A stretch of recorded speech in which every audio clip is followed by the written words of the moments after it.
ಸ್ನೇಹಿತರೆ, ಮೀಡಿಯಾ ಮಾಸ್ಟರ್ಸ್ಗೆ ಸ್ವಾಗತ, ಸುಸ್ವಾಗತ. ಗೆಳೆಯರೆ, ಜಗತ್ತಿನ ಅತಿದೊಡ್ಡ ಮತ್ತು ಅತ್ಯಂತ ಪ್ರತಿಭಾನ್ವಿತ ಪ್ರಭಾವಿತ ಸುಳ್ಳುಗಾರ ಅನ್ನೋ ಬಿರುದಿಗೆ ಯಾರನ್ನಾದರೂ ನಾಮಿನೇಟ್ ಮಾಡಬೇಕಾಗಿ ಬಂದರೆ ನೀವು ಯಾರನ್ನು ಮಾಡ್ತೀರಿ? ನಾನಂತೂ ಡೊನಾಲ್ಡ್ ಟ್ರಂಪ್ ಅವರ ಹೆಸರನ್ನೇ ಮಾಡ್ತೀನಿ. ಟ್ರಂಪ್ ಇತ್ತೀಚಿನ ಎಲೆಕ್ಟ್ರಾನಿಕ್ ಯುಗದಲ್ಲಿ ಸುಳ್ಳು ಯಾವುದು ನಿಜ ಯಾವುದು ಅನ್ನೋದನ್ನು ಅತ್ಯಂತ ಸುಲಭವಾಗಿ ಕ್ಷಣಾರ್ಧದಲ್ಲಿ ಪತ್ತೆ ಮಾಡಿಬಿಡೋದಕ್ಕೆ ಸಾಧ್ಯವಾಗುವ ಇವತ್ತಿನ ಕಾಲದಲ್ಲಿ ಕೂಡ ಸತ್ಯದ ತಲೆ ಮೇಲೆ ಹೊಡೆದ ಹಾಗೆ ಮತ್ತು ಪದೇ ಪದೇ ನಿರರ್ಗಳವಾಗಿ ಸುಳ್ಳನ್ನು ಹೇಳೋ ಕಲೆಯನ್ನು ಕರಗತ ಮಾಡಿಕೊಂಡಿದ್ದಾರೆ. ಇಷ್ಟು ದಿನ ಭಾರತ ಹಾಗೂ ಪಾಕಿಸ್ತಾನದ ನಡುವೆ ಯುದ್ಧ ನಿಲ್ಲಿಸಿದ್ದು ನಾನೇ ಅಂತ ಹೇಳ್ತಾ ಇದ್ದ ಟ್ರಂಪ್ ಈಗ ಭಾರತ ಹಾಗೂ ಫ್ರಾನ್ಸ್ಗಳಿಗೆ ಸಂಬಂಧಪಟ್ಟ ಹಾಗೆ ಇನ್ನೆರಡು ಪ್ರತ್ಯೇಕ ಸುಳ್ಳುಗಳನ್ನು ಹೇಳೋದಕ್ಕೆ ಶುರು ಮಾಡಿದ್ದಾರೆ. ಅದರಲ್ಲಿ ಒಂದು, ಭಾರತಕ್ಕೆ ಅಮೆರಿಕ 68 ಅಪಾಚೆ ಹೆಲಿಕಾಪ್ಟರ್ಗಳನ್ನು ಕೊಡೋದು ವಿಳಂಬ ಆಯಿತು, ಅದಕ್ಕಾಗಿ ಮೋದಿ ನನ್ನನ್ನು ವಿನಯಪೂರ್ವಕವಾಗಿ ಭೇಟಿಯಾಗ ಬಯಸಿದರು ಅನ್ನೋದು. ಇನ್ನು ಎರಡನೇದ್ದು, ಫ್ರಾನ್ಸ್ನ ಅಧ್ಯಕ್ಷ ಎಮ್ಯಾನ್ಯುಯಲ್ ಮ್ಯಾಕ್ರಾನ್ ಟ್ಯಾರಿಫನ್ನು ಹೇರಬೇಡಿ, ಐ ಬೆಗ್ ಯು ಟ್ರಂಪ್ ಅಂತ ನನ್ನನ್ನು ಬೇಡಿದರು. ಕಾಲಿಡ್ಕೊಳ್ಳೋದೊಂದು ಬಾಕಿ ಇತ್ತು ಮತ್ತು ನಾನು ಹೇಳಿದ ಹಾಗೆ ಅಲ್ಲಿ ಎಲ್ಲ ಔಷಧಗಳ ಬೆಲೆಗಳನ್ನು ಹೆಚ್ಚು ಮಾಡಿದರು ಅನ್ನೋದು. ಹಾಗಾದರೆ ಏನಿದು ಟ್ರಂಪ್ ಹೇಳ್ತಾ ಇರೋದು? ಯಾಕಾತ ಸುಳ್ಳುಗಳನ್ನು ಒಂದರ ಹಿಂದೊಂದರಂತೆ ಪೋಣಿಸ್ತಾ ಹೋಗ್ತಾ ಇದ್ದಾರೆ? ಬನ್ನಿ ನೋಡೋಣ. ನಿಮಗೊಂದು ಸಣ್ಣ ಮಾಹಿತಿಯನ್ನು ಕೊಡೋದಿದೆ. ನೀವು ಅಯೋಧ್ಯೆಗೋ ಕಾಶಿಗೂ ಹೋಗಬೇಕು ಅಂದ್ಕೊಂಡಿದ್ರೆ ಇನ್ನು ಮುಂದೆ ಹೆಚ್ಚು ಯೋಚನೆ ಮಾಡಬೇಕಿಲ್ಲ. ನಿಮ್ಮನ್ನು ಸುರಕ್ಷಿತವಾಗಿ ಕರ್ಕೊಂಡು ಹೋಗಿ ನಿಮಗಲ್ಲಿ ದರ್ಶನ ಮಾಡಿಸಿ ಕರ್ಕೊಂಡು ಬರೋ ಕೆಲಸವನ್ನು ಸೆವೆನ್ ಸ್ಯಾಂಡ್ ಟೂರಿಸಂ ಕಂಪನಿ ಮಾಡ್ತಾ ಇದೆ. ಇದೇ ಫೆಬ್ರವರಿ 17ನೇ ತಾರೀಕು ಅವರೊಂದು ಟೂರ್ ಪ್ಯಾಕೇಜನ್ನು ಮಾಡಿದ್ದಾರೆ. ಕಾಶಿ, ಅಯೋಧ್ಯೆ, ತ್ರಿವೇಣಿ ಸಂಗಮ, ಗಯಾ, ಬೋಧ್ ಗಯಾ ಮುಂತಾದ ಧಾರ್ಮಿಕ ಕ್ಷೇತ್ರಗಳ ದರ್ಶನವನ್ನು ನಿಮಗೆ ಮಾಡಿಸ್ತಾರೆ. ಆ ಪ್ರವಾಸದ ಪ್ಯಾಕೇಜ್ಗೆ ಅವರು 39,500 ರೂಪಾಯಿಯಷ್ಟು ಹಣವನ್ನು ತಗೋತಾರೆ. ನಿಮ್ಮನ್ನು ಫ್ಲೈಟಲ್ಲಿ ಕರ್ಕೊಂಡು ಹೋಗಿ ಫ್ಲೈಟಲ್ಲೇ ಕರ್ಕೊಂಡು ಬರ್ತಾರೆ. 3 ಸ್ಟಾರ್ ಹೋಟೆಲಲ್ಲಿ ವಸತಿ ವ್ಯವಸ್ಥೆ, ದೇವರ ದರ್ಶನ, ಅತ್ಯುತ್ತಮ ಊಟದ ವ್ಯವಸ್ಥೆ, AC transport, boating, auto charge ಎಲ್ಲವನ್ನು ಸಂಸ್ಥೆನೇ ನೋಡ್ಕೊಳ್ಳುತ್ತೆ. ನಿಮ್ಮ ಜೊತೆ ಎಲ್ಲ ಕಡೆನೂ ಟೂರ್ ಮ್ಯಾನೇಜರ್ಗಳು ಇರ್ತಾರೆ.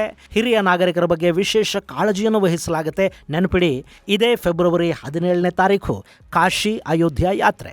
ನಿಮ್ಮಲ್ಲಿ ಯಾರಿಗಾದರೂ ಆಸಕ್ತಿ ಇದ್ದರೆ 7022848666 7022848666 ನಂಬರಿಗೆ ಕರೆ ಮಾಡಿ ನಿಮ್ಮ ಬುಕ್ಕಿಂಗನ್ನು ಕನ್ಫರ್ಮ್ ಮಾಡ್ಕೊಳ್ಳಿ.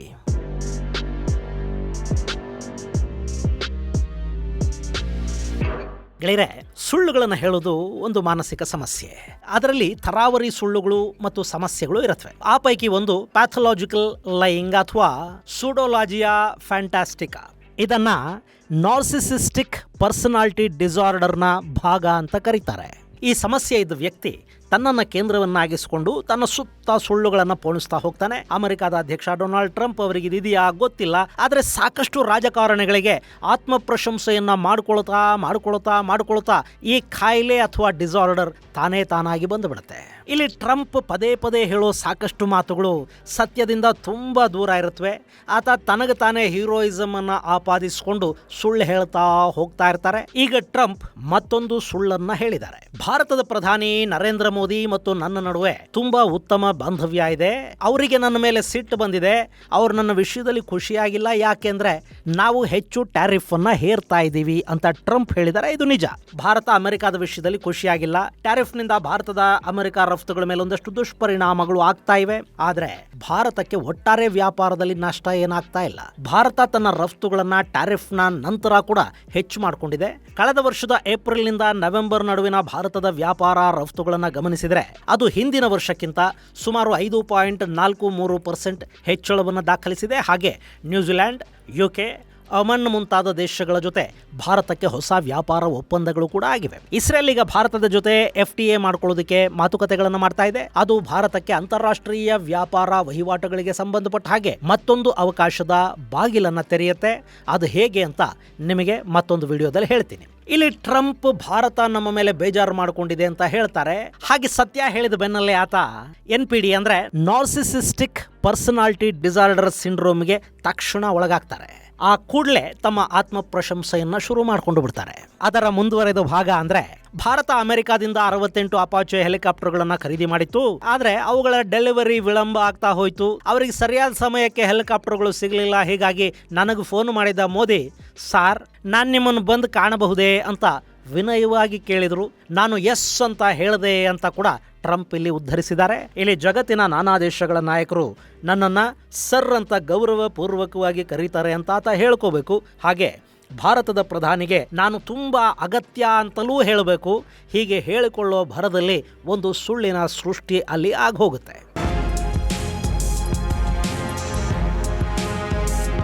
ಗೆಳೆಯರೆ, ಅಪಾಚೆ ಅನ್ನೋ ಹೆಲಿಕಾಪ್ಟರ್ನ ಭಾರತ ಅಮೆರಿಕಾದಿಂದ ಖರೀದಿ ಮಾಡ್ತು ಅನ್ನೋದು ನಿಜ. ಆದರೆ ಟ್ರಂಪ್ ಹೇಳ್ತಾ ಇರೋ ಹಾಗೆ 68 ಹೆಲಿಕಾಪ್ಟರ್ಗಳನ್ನಲ್ಲ, ಬದಲಿಗೆ 28 ಹೆಲಿಕಾಪ್ಟರ್ಗಳನ್ನ. ಇನ್ನು ಇವುಗಳ ಖರೀದಿ ಕೂಡ ಒಂದೇ ಬಾರಿ ಆಗಿದ್ದು ಅಲ್ಲ. ಟ್ರಂಪ್ ಅವಧಿಯಲ್ಲಿ ಸಹಿ ಬಿದ್ದದ್ದು ಕೇವಲ 6 ಹೆಲಿಕಾಪ್ಟರ್ ಖರೀದಿಗೆ ಮಾತ್ರ. ಇನ್ನು ದೊಡ್ಡ ಖರೀದಿ ಅಂತ ನಡೆದದ್ದು ಬರಾಕ್ ಒಬಾಮಾ ಅಮೆರಿಕಾದ ಅಧ್ಯಕ್ಷರಾಗಿದ್ದ ಅವಧಿಯಲ್ಲಿ. ಭಾರತೀಯ ಸೇನೆ ತನಗೆ 30ಕ್ಕೂ ಹೆಚ್ಚು ಅಟ್ಯಾಕಿಂಗ್ ಹೆಲಿಕಾಪ್ಟರ್ಗಳು ಬೇಕು ಅಂತ ಬೇಡಿಕೆ ಇಡುತ್ತೆ. ಅದಕ್ಕಾಗಿ ಅಮೆರಿಕಾದ ಬೋಯಿಂಗ್ ನಿರ್ಮಿತ AH-64E ಅಪಾಚೆ ಹೆಲಿಕಾಪ್ಟರ್ಗಳನ್ನು ಅವರು ಬಯಸ್ತಾರೆ. ಅದಕ್ಕಾಗಿ ಹಿಂದಿನ ಸರ್ಕಾರದ ಅವಧಿಯಲ್ಲೇ ಸೇನೆ ಬೇಡಿಕೆಯನ್ನು ಸಲ್ಲಿಸುತ್ತೆ. ಆದರೆ ಅದು ಆಗ ಸಿಗಲಿಲ್ಲ. 2015ರಲ್ಲಿ ಹೊಸ ಸರ್ಕಾರ ಬಂತು. ಒಬಾಮಾ ಸರ್ಕಾರದ ಅಂತಿಮ ಅವಧಿಯಲ್ಲಿ ಒಪ್ಪಂದಕ್ಕೆ ಸಹಿ ಬಿತ್ತು. 22 ಹೆಲಿಕಾಪ್ಟರ್ಗಳನ್ನು ಅಮೆರಿಕ ಭಾರತಕ್ಕೆ ಮಾರಾಟ ಮಾಡೋದಕ್ಕೆ ಸಹಿ ಹಾಕ್ತು. ಇದು $2.2 ಬಿಲಿಯನ್ ಮೌಲ್ಯದ ವ್ಯಾಪಾರ ಆಗಿತ್ತು. 2019ರಲ್ಲಿ ಅಮೆರಿಕ ಅಪಾಚೆಗಳನ್ನು ಡೆಲಿವರಿ ಕೊಡೋದಕ್ಕೆ ಶುರು ಮಾಡಿತು. ಆ ವರ್ಷ 17 ಹೆಲಿಕಾಪ್ಟರ್ಗಳು ನಮ್ಮ ವಾಯುಪಡೆಗೆ ಸೇರ್ಪಡೆಯಾದವು. ಅದಾದಮೇಲೆ 2020ರ ವೇಳೆಗೆ ಇನ್ನುಳಿದ 5 ಹೆಲಿಕಾಪ್ಟರ್ಗಳ ಡೆಲಿವರಿ ಕೂಡ ಆಯಿತು. ಅವು ಭಾರತೀಯ ವಾಯುಪಡೆಯನ್ನು ಸೇರಿತು. ಮುಂದೆ 2020ರಲ್ಲಿ ಭಾರತ ಮತ್ತೆ 6 ಹೆಲಿಕಾಪ್ಟರ್ಗಳಿಗೆ ಬೇಡಿಕೆಯನ್ನು ಸಲ್ಲಿಸಿತು. ಅದು ಸೇನಾ ಪಡೆಗಳಿಗೆ ಬೇಕಿತ್ತು. ಅದನ್ನು ಅವತ್ತಿಗೆ ಟ್ರಂಪ್ ದೊಡ್ಡ ಸಾಧನೆ ಅನ್ನೋ ಹಾಗೆ ಬಣ್ಣಿಸ್ಕೊಂಡ್ರು. ಅದು 600ರಿಂದ ಸುಮಾರು $800 ಮಿಲಿಯನ್ ಒಪ್ಪಂದ ಆಗಿತ್ತು. ಅದರಂತೆ ಅವು 2023ರ ಹೊತ್ತಿಗೆ ಭಾರತೀಯ ಸೇನೆಯನ್ನು ಸೇರಬೇಕಿತ್ತು.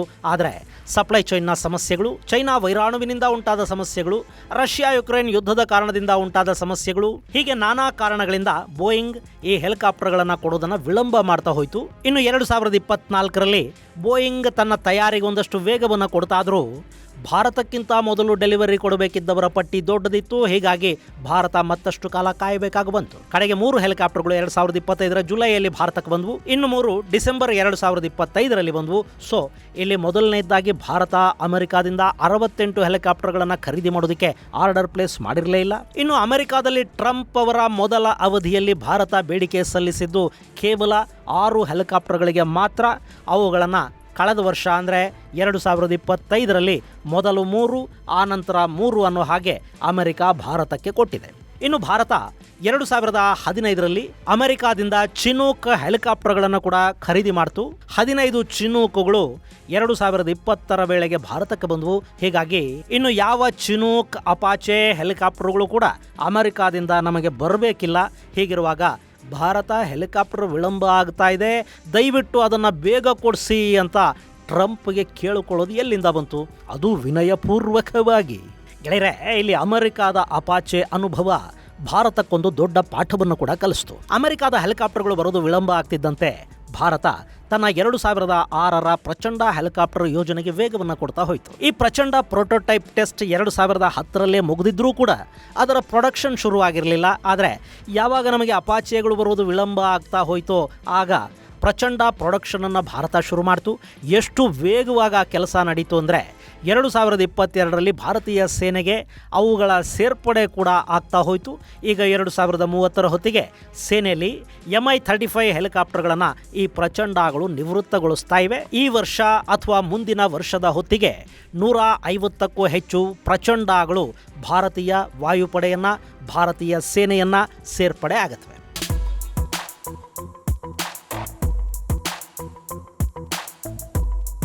ಇನ್ನು ಗೆಳೆಯರೆ, ಈ ಟ್ರಂಪ್ ಅವರ ಸುಡೋಲಾಜಿಯಾ ಫ್ಯಾಂಟಾಸ್ಟಿಕಾ ಅಂದರೆ ಈ ಸುಳ್ಳಿನ ಡಿಸಾರ್ಡರ್ ಇದೆಯಲ್ಲ, ಇದು ಇಲ್ಲಿಗೆ ನಿಲ್ಲೋದಿಲ್ಲ. ಫ್ರಾನ್ಸ್ ಮೇಲೆ ಕೂಡ ಒಂದು ಹಾಗೆ ಅವರು ಫೇಕ್ತಾರೆ. ಅದು ಅಮೆರಿಕಾದ ಔಷಧಗಳ ಬೆಲೆಗೆ ಸಂಬಂಧಪಟ್ಟಿದ್ದು. ಅಮೆರಿಕಾದಲ್ಲಿ ಔಷಧ ಬೆಲೆಯನ್ನು ನಿಯಂತ್ರಿಸಬೇಕಿದೆ. ಅದಕ್ಕೆ ನಿಮ್ಮಲ್ಲಿ ಅಂದರೆ ಫ್ರಾನ್ಸಲ್ಲಿ ಔಷಧ ಬೆಲೆಯನ್ನು ಏರಿಸಿ ಅಂತ ನಾನು ಎಮ್ಯಾನ್ಯುಯಲ್ಗೆ ಹೇಳಿದೆ. ಆತ ನೋ ಅಂದ. ಸರಿ, ನಾನು 25% ಟ್ಯಾರಿಫ್ ಹಾಕ್ತೀನಿ ಅಂತ ಹೇಳಿದೆ.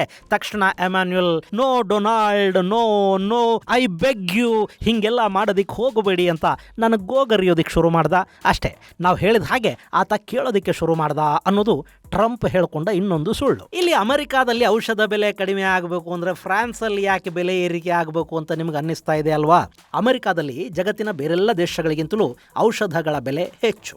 ಹಾಗೆ ಹೆಚ್ಚು ಬೆಲೆಗೆ ಔಷಧಗಳನ್ನು ಮಾರಾಟ ಮಾಡ್ತಾ ಇರೋದ್ರಿಂದ ಔಷಧ ಕಂಪನಿಗಳು ರಿಸರ್ಚ್ ಮೇಲೆ ಹೆಚ್ಚು ಹಣವನ್ನು ಹೂಡಿಕೆ ಮಾಡೋದಕ್ಕೆ ಸಾಧ್ಯ ಆಗ್ತಾ ಇದೆ. ಸೊ ನಾವು ಹಣ ಕೊಟ್ಟು ನಾವು ಹೆಚ್ಚು ಬೆಲೆಯನ್ನು ಭರಿಸಿ ಜಗತ್ತಿಗೆ ಹೊಸ ಔಷಧಗಳನ್ನು ರಿಸರ್ಚ್ ಮಾಡಿಸಿ ಕೊಡ್ತಾ ಇದ್ದೀವಿ ಅಂತ ಅಮೆರಿಕನ್ನರು ಭಾವಿಸ್ತಾರೆ. ಇಲ್ಲಿ ಯುರೋಪಿಯನ್ ದೇಶಗಳಲ್ಲಿ ಔಷಧಗಳ ಬೆಲೆ ಮೇಲೆ ಸ್ವಲ್ಪ ಮಟ್ಟಿಗೆ ನಿಯಂತ್ರಣ ಇದೆ. ಹೀಗಾಗಿ ಅಲ್ಲಿ ಅಮೆರಿಕಾದಷ್ಟು ಹೆಚ್ಚು ಬೆಲೆಯನ್ನು ತೆರಬೇಕಿಲ್ಲ. ಹೀಗಾಗಿ ಯುರೋಪಿಯನ್ ದೇಶಗಳಿಗೆ ನೀವು ಕೂಡ ಔಷಧಗಳ ಬೆಲೆಯನ್ನು ಏರಿಕೆ ಮಾಡಿ, ಆಗ ನಾವು ಸ್ವಲ್ಪ ಕಡಿಮೆ ಮಾಡ್ತೀವಿ. ಹೀಗೆ ಮಾಡೋದ್ರಿಂದ ನಮ್ಮಿಂದ ಕಡಿಮೆ ಆಗೋ ಲಾಭವನ್ನು ಔಷಧ ಕಂಪನಿಗಳು ಯುರೋಪ್ನಿಂದ ತುಂಬಿಕೊಳ್ಳೋದಕ್ಕೆ ಸಾಧ್ಯ ಆಗುತ್ತೆ. ಅವರಿಗೆ ನಷ್ಟ ಆಗೋದಿಲ್ಲ, ನಮ್ಮ ಜನಕ್ಕೆ ಕಡಿಮೆ ಬೆಲೆಗೆ ಔಷಧ ಸಿಗುತ್ತೆ ಅಂತ ಟ್ರಂಪ್ ಹೇಳಿದ್ರಂತೆ. ಆದರೆ ಅದನ್ನು ಫ್ರಾನ್ಸ್ ಸೀರಿಯಸ್ ಆಗಿ ತಗೊಳ್ಳಿಲ್ಲ. ಅವರು ಔಷಧ ಬೆಲೆ ಏರಿಕೆಯನ್ನೂ ಮಾಡಲಿಲ್ಲ. ಇನ್ನು Macron, no Donald, I am sorry, I beg you, extremely sorry, ಇಂಥದ್ದೇನೂ ಅಲ್ಲಿ ಆದಂತೆ ಕೂಡ ಕಾಣ್ತಾ ಇಲ್ಲ. ಹೀಗಾಗಿ ಇದನ್ನು ಇನ್ನೂ ಒಂದು ಸುಳ್ಳು ಅಂತ ಫ್ರಾನ್ಸ್ ಹೇಳ್ತಾ ಇದೆ. ಆದರೆ ಮ್ಯಾಕ್ರಾನ್ ಈ ಬಗ್ಗೆ ಏನು ಹೇಳಿಲ್ಲ.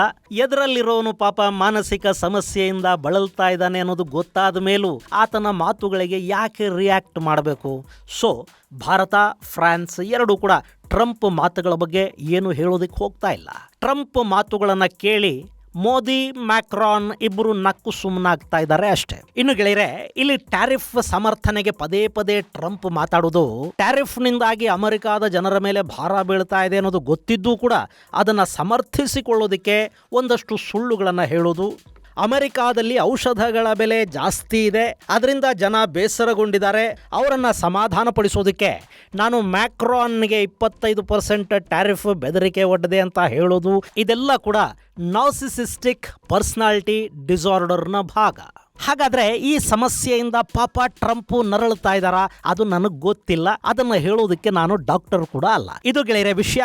ಮುಂದಿನ ಸಂಚಿಕೆಯಲ್ಲಿ ಮತ್ತಷ್ಟು ವಿಶೇಷಗಳ ಜೊತೆ ಮತ್ತೆ ಭೇಟಿಯಾಗೋಣ. ಅಲ್ಲಿವರೆಗೆ ಜೈ ಹಿಂದ್, ಜೈ ಕರ್ನಾಟಕ.